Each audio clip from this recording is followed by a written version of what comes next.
Granny Maggie from Granny Magic, Professor of Earth Magic at Dead University. As always, honoring your magic. My followers know that I very much encourage people to develop their spiritual gifts, and as part of that, their connections and communication with their ancestors and their spirit guides. This just enriches your magic. It connects you with a source of knowledge, wisdom, and power that adds depth and dimension to your journey, to your magic, to your life. What could go wrong? Well, I don't talk about that much because it's very rare that something would go wrong. But as some of my clients and followers who really have been developing their gifts and begun working often with spirit guides and ancestors, sometimes something can arise. So this is not a fear-mongering video.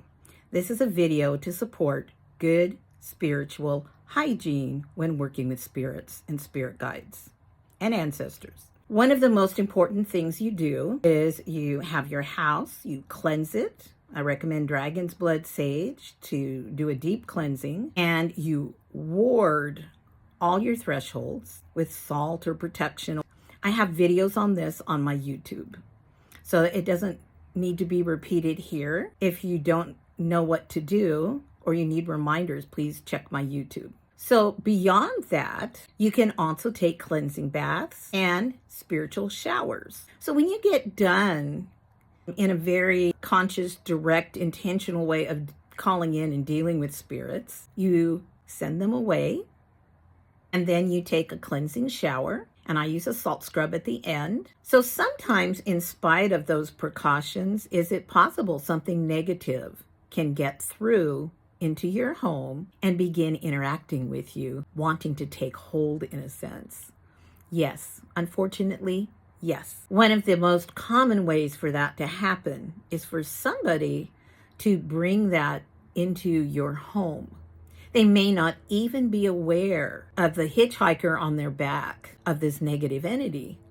They may have suffered trauma in their own lives that they haven't healed or resolved. And when you let that person into your home and they cross your wards, it's as if you've invited that entity into your home with that person.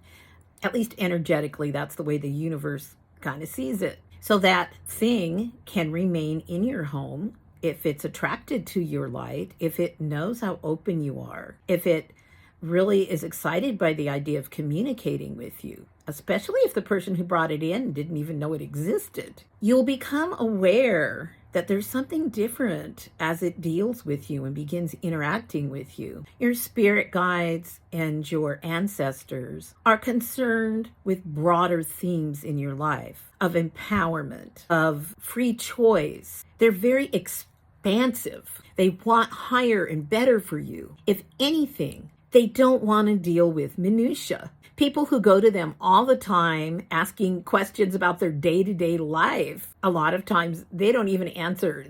That's not what they're there for. You're supposed to be doing that on your own. That's called living.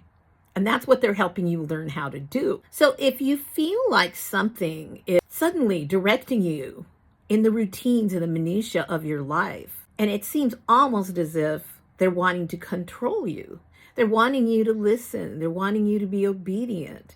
Sometimes they even say they're testing your obedience because they have something, a higher truth or something to offer you. Something's not right. That's not what spirit guides do. That's not what ancestors do. When you become aware that the interaction that you're having with this spirit is off, immediately disengage. It might help you to even contact somebody you can trust, who's not going to fearmonger and who's not going to try to profit from you having some type of negative entity in your home or attached to you.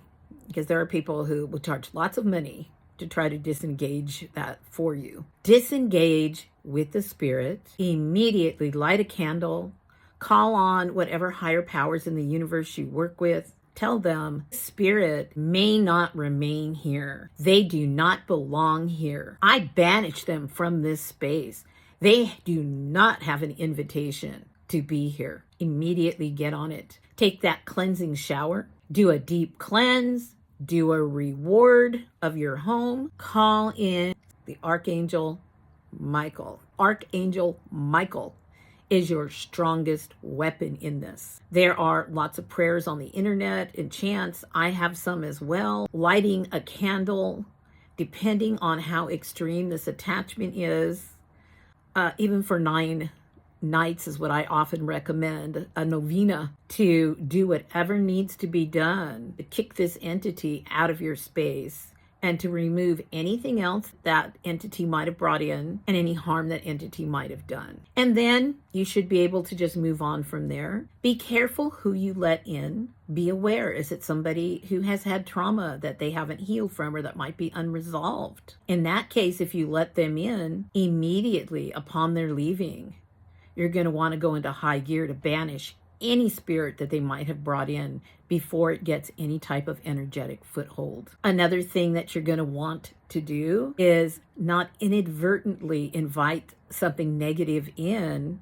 For example, be careful who you read when you're reading somebody, especially somebody from the other side. Be very careful, and be very careful to send them back as soon as you are done. Do not let them stay. Do not let them have a foothold. They are no longer invited to take up space in your heart, your mind, your aura, your energy circle, your home, your property. You dismiss them with gratitude. And you also need to be very careful about inviting them by focusing too much on negative things like serial killers. Ask me how I know. Because if you focus too much on that, they may take it as an invitation that you're calling them. The universe may see that as an invitation. People who routinely deal with that type of thing. I have clients who are prison guards. My grandson is a police officer. When they encounter those things, they immediately, every day, practice immediate personal hygiene to ban those things. I mean, to go so far as to even wear your St. Michael medal or one of my lava stone bracelets with protection oil on it. Don't even fool around if you're exposed to that kind of thing routinely. People who work in mental health tell me when they get off their shift, they get in their car, first thing they do, they immediately spritz themselves with some of my energetic cleansing spray, and they just feel it drop away because they don't even want to take it out of the parking lot with them. So maintain good spiritual hygiene. Just be aware of what a real spirit guide and a real ancestor can bring into your life. Recognize that if something doesn't line up with that, you deal with it, and you deal with it quickly. So this is sort of a public service announcement from Granny. We're going to be working a lot more on this type of thing in my subscribers group, because the more you open up and the more you develop your psychic gifts, sometimes the more attractive a negative entity finds you. They want to feed on that energy. So don't let it scare you, but be aware. Many blessings.